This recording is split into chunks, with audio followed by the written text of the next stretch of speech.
What is going on, guys? It is Wrestlelamia here, back with some more news. Join us now as we look at the wildest news stories and rumors you need to know, including the passing of an Impact executive, former WWF star Gillberg suffers a heart attack, Jon Moxley opens up with his rough and sad childhood, the real reason Braun Strowman was suspended, a new couple in the WWE goes public, a Hall of Famer was disappointed with The Undertaker's final farewell, and much more. Be sure to subscribe and hit that notification bell for daily wrestling videos and follow us on Facebook for exclusive lists.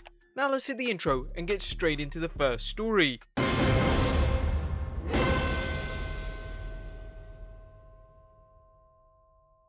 Now unfortunately some sad news as our first story looks at Impact executive Bob Ryder passing away. Now we're saddened to report on the death of longtime Impact Wrestling executive Bob Ryder. According to Dave Meltzer, Bob Ryder was found dead at his home in Nashville by police today. We don't know more, but he had fallen yesterday and was on advanced chemo. Impact officials couldn't get in touch with him and went to his home and he never answered. Police were called and found him dead. Impact Wrestling's Ed Nordholm and Scott D'Amore issued a touching tribute to Ryder, an excerpt which follows.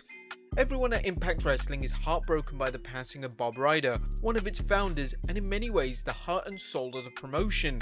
As many fans know, the very idea to create this company was born on Bob's fishing boat during a trip off the Gulf Coast in 2001. It's no exaggeration to state Impact Wrestling would have never existed without Bob's inspiration and would never gone on to entertain millions of fans over 2 decades without his passion and dedication behind the curtain.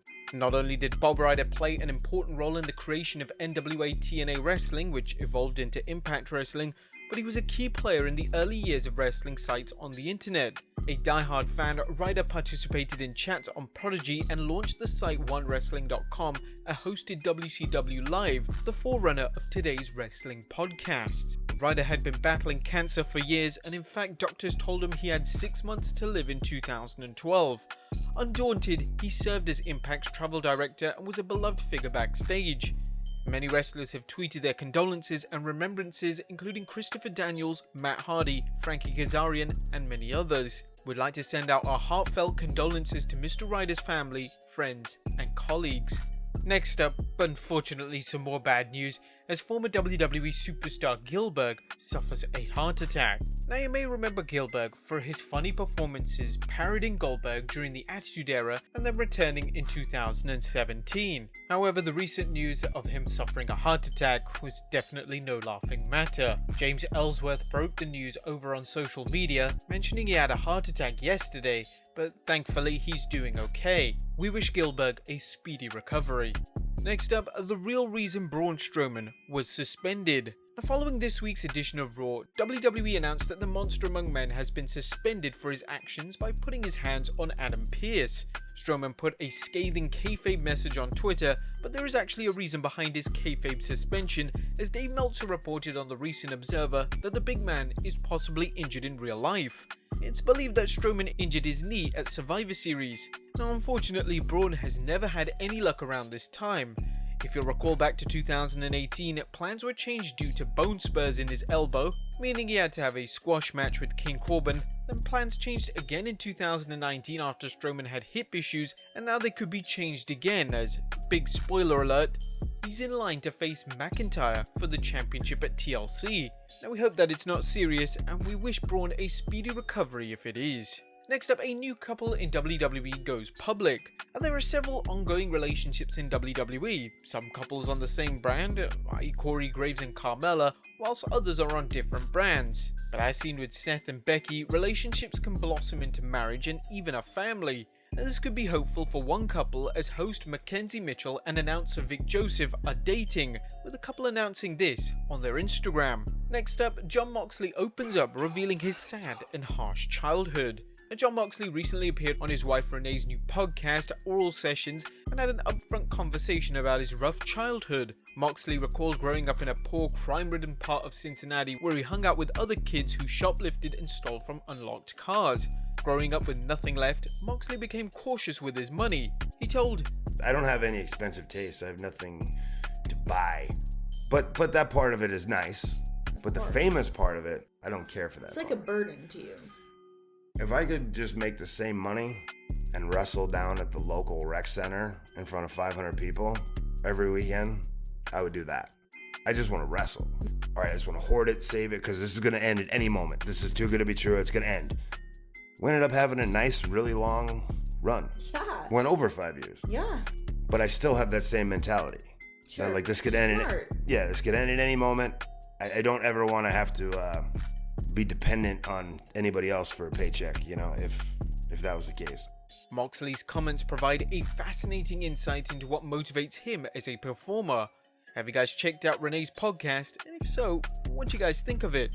Next up, a WWE Hall of Famer was disappointed with The Undertaker's final farewell. Now, The Undertaker's final farewell send-off at Survivor Series apparently not only underwhelmed some of the fans who watched the event, but one of the wrestlers on hand to celebrate his sensational run, none other than his close friend, WWE Hall of Famer The Godfather. According to Ringside News, a fan commented, "What was the point of having you all there and say nothing? It was awesome to see you back on TV, but I wanted more." The Godfather remarked, "Could have been written better. That wasn't all." Another fan said this was lazy and uninspired. "Seeing you all hang out at the hotel would have been more entertaining." And the Godfather replied, "Well said, and you're right, the night before was epic." The WWE had its work cut out for them, as they seemed like they didn't want to break kayfabe and treat The Undertaker as anything but a larger-than-life figure. While there will likely be many behind-the-scenes reminiscences on the WWE Network, the WWE seemed to have felt they wanted to preserve The Undertaker's character during Survivor Series. I kind of agree with that, but you guys let us know in the comments down below. Next up, why WWE referees treat matches as real. The WWE's match between Raw Tag Team Champions The New Day and the Hurt Business's Cedric Alexander and Apollo Crews led to a faulty finish when both teams were counted out instead of just The New Day. Apparently, the Hurt Business didn't pay close attention enough to the referee's count and missed the 10 count. However, since wrestling is a work sport, why didn't the referee just slow down the count or come up with some other reason for keeping the match going? Well, it turns out Vince McMahon has instructed his referees to treat matches like actual sporting events in terms of the rules. Ringside News' Steve Carrier recently tweeted on this situation saying, "We've asked around about why Vince McMahon wants referees to call matches as a shoot now. We were given an amazing reason. We were told that Vince feels referees need credibility, so if a heel actually cheats, they can get actual heat, otherwise the heat is on the referee. Hopefully Vince's latest take on things won't lead to any problems with key matches, as Murphy's Law can strike at any time in the ring, and no, we're not talking about Alia Mysterio's storyline boyfriend." Next up, the Bella Twins continue to tease a return. Our fans have been hearing more rumors about the Bella Twins returning to the WWE for some time now, and Nikki and Brie have dropped another hint that the WWE Universe may be seeing twin magic again. During an appearance on Tamron Hall, Brie commented, "When Nikki and I left, the tag team titles came and we were like, wait a second, those titles are for the Bella Twins. How'd they come after us? So Nikki and I said we definitely have one more last run in us. It's not anytime soon.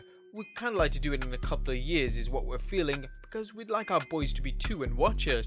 That would be the dream to see them ringside as we compete." Nikki added, "But on Bella's bucket list, it's to go for those tag titles, so it's definitely, we hope, in our future. We both felt like our last run, well, like, that's not what we wanted to end on, like our careers officially. We just have that one more left in us."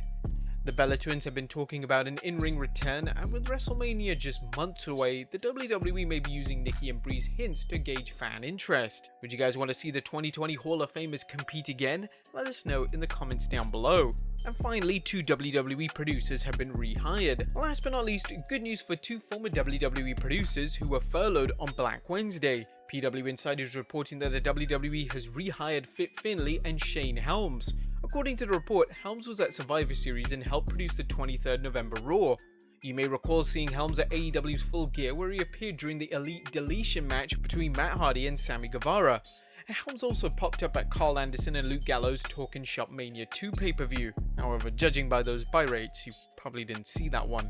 PW Insider reports Finlay is backstage at NXT, but it's unknown where he'll end up. But there you have it, guys, the wildest wrestling news, stories and rumors you need to know. Be sure to leave your comments down below, subscribe if you haven't already, follow us on Instagram and Facebook for exclusive lists, and I'll see you next time with some more wrestling content.